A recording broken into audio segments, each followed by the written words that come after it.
VKR TV VKR voice ఇదే నిజం. మళ్ళొక్క మంచి ముచ్చటెత్తుకొచ్చిన 185 చెరువులు గ్రేటర్లో ఆల్రెడీ గుర్తించబడ్డాయి.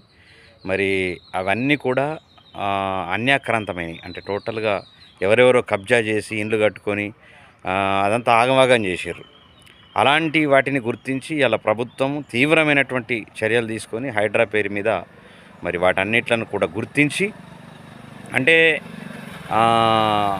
శాటిలైట్ ద్వారా అన్నీ గుర్తించి ఎక్కడెక్కడ ఏమేమి ఎఫ్టీఎల్ పరిధిలో ఏది ఉంది, బఫర్ జోన్లో ఏమేమి ఉన్నాయి అవన్నీ కూడా గుర్తించేసి తక్షణమే వాటి మీద చర్య తీసుకొని అక్కడ ఉన్నటువంటి అన్నీ కూడా కూలగొట్టాలనేటటువంటి దృఢ సంకల్పంతో రేవంత్ ప్రభుత్వం, కాంగ్రెస్ ప్రభుత్వం ఉన్నట్లు మనకు స్పష్టంగా తెలుస్తూ ఉంది. రంగనాథ్ ఆధ్వర్యంలో జరుగుతున్నటువంటి ఈ కూల్చివేతల ప్రక్రియ కొనసాగుతూ ఉన్నది. All the best.